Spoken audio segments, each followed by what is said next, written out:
¿Los demonios tienen nombres específicos? Sí, el número 1 es Epalien. Las escrituras mencionan de manera inequívoca la existencia de seres conocidos como demonios o espíritus inmundos. Son seres espirituales incorpóreos sin forma física. Primero, Pedro capítulo 5 versículo 8 nos advierte a permanecer vigilantes, porque el enemigo, representado como un león hambriento, busca a quien devorar. Como fieles seguidores de Cristo, somos educados acerca de estas entidades. También conocido como Apolión, Abadón se menciona en el libro de Apocalipsis capítulo 9 versículo 11. Se le describe como el rey del abismo. Su nombre significa destrucción, lo que sugiere su naturaleza malvada. Abadón parece servir bajo Satanás y está a cargo de un abismo lleno de langostas que aparecerá en los últimos días. Estas langostas han afligido el dolor de aquellos que no creen en Jesucristo. Abadón y la referencia al destructor se mencionan en el libro de Apocalipsis, que describe un periodo de juicio al final de los tiempos cuando los ángeles tocan 7 trompetas. Cuando el quinto ángel toca la trompeta, se abre el abismo, un gran pozo humeante, y de él emerge el ejército de langostas demoníacas. Estos seres tienen la autoridad de atormentar a quienes no tienen el sello de Dios.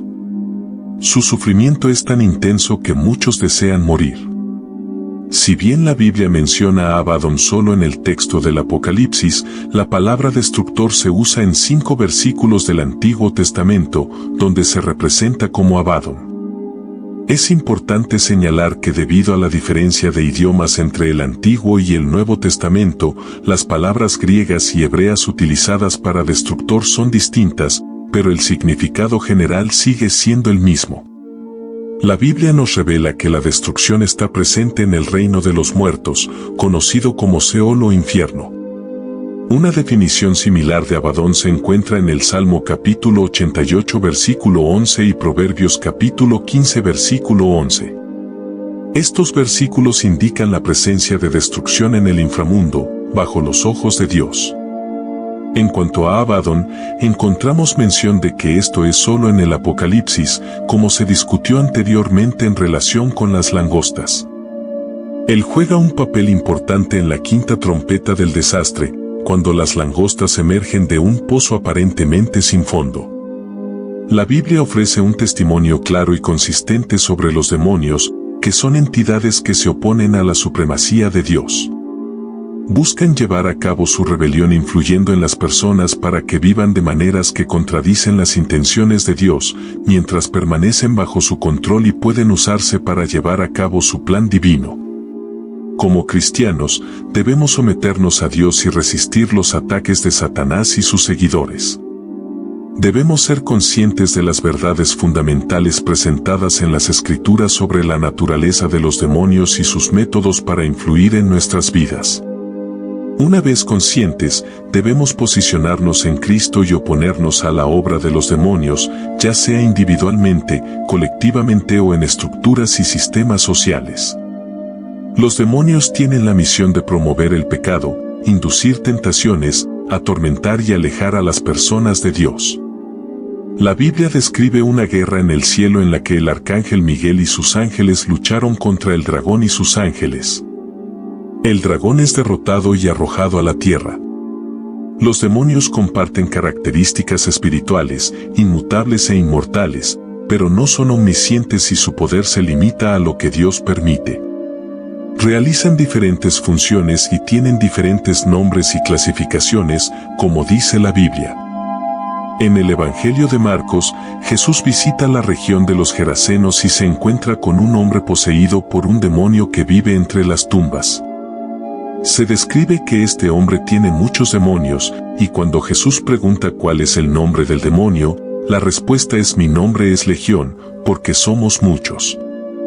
El término legión era una referencia al ejército romano, que estaba formado por miles de soldados. En este contexto, la respuesta del demonio sugiere que el hombre estaba poseído por una gran cantidad de espíritus inmundos. Además, hay otro ejemplo en la Biblia donde la palabra legión se usa en referencia a seres espirituales, pero esta vez se refiere a ángeles buenos. Durante el episodio en el que arrestaban a Jesús, Pedro intentó defenderlo usando una espada, hiriendo a un miembro de la multitud. Sin embargo, Jesús le ordenó que guardara la espada y sanó la herida del hombre. En ese momento, Jesús le dijo a Pedro que si necesitaba ayuda, podía pedirle a Dios que enviara más de 12 legiones de ángeles para protegerlo.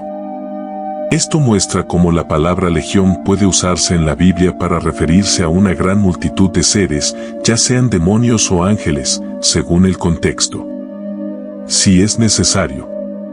Otro episodio que destaca fue como uno de los que estaban con Jesús hirió con una espada al siervo del sumo sacerdote, Malco.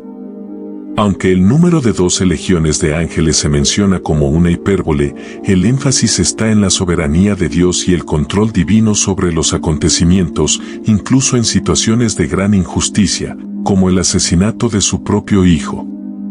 La Biblia hace referencia a santos ángeles y demonios que forman legiones, un término militar que se ajusta a las descripciones de guerra espiritual que se encuentran en varias partes de las Escrituras, que describen conflictos entre fuerzas espirituales. Para enfrentar enemigos tan numerosos y poderosos, los creyentes están equipados con la armadura de Dios, como se menciona en Efesios capítulo 6 versículo 13. Como cristianos, somos más que vencedores por medio de Cristo. Jesús es nuestro comandante, como lo demuestra el hecho de que con una sola palabra expulsó a los demonios llamados legión. Al final, arrojará a Satanás, legión y todos los demás demonios al lago de fuego preparado para el diablo y sus ángeles. Los demonios son seres malévolos que operan en el ámbito trascendente y no tienen buenas intenciones. Representan una amenaza espiritual y buscan influir en las personas de manera negativa. La característica más alarmante de los demonios es su oposición a la voluntad de Dios y su capacidad para engañar y seducir. Por lo tanto, los creyentes deben permanecer vigilantes y confiar en que Dios resistirá las fuerzas espirituales del mal. Los demonios tienen como objetivo la manipulación de los seres humanos, poniendo a menudo a prueba la fe de las personas en Dios. Aunque no tienen poder directo sobre los seres humanos como Dios, emplean estrategias para influir y manipular. Sus tácticas incluyen atormentar a las personas, poseerlas y provocar visiones que pueden llevarlas al pecado. Un ejemplo de esto se ve en el Evangelio de Mateo, donde un padre busca la curación de su hijo que padecía problemas demoníacos. Los discípulos de Jesús no pudieron curarlo, lo que indica la influencia y el tormento causado por los demonios. Otra forma en que operan los demonios es tratando de seducir a las personas para que abandonen la fe, cometan herejías y se vuelvan a los ídolos. La Biblia destaca que la lucha de los creyentes no es contra los seres humanos, sino contra las fuerzas espirituales del mal en los lugares celestiales. Jesús enseña la importancia de llenar el vacío dejado por los espíritus malignos con el Espíritu Santo. De lo contrario, la persona puede ser vulnerable a una actividad demoníaca aún peor. Rechazar a Jesús deja un vacío espiritual que puede hacer que las personas sean susceptibles al engaño de Satanás. Por tanto, la vigilancia espiritual y la búsqueda de una relación profunda con Dios son esenciales para resistir la influencia de los demonios y permanecer firmes en la fe. Dios los bendiga.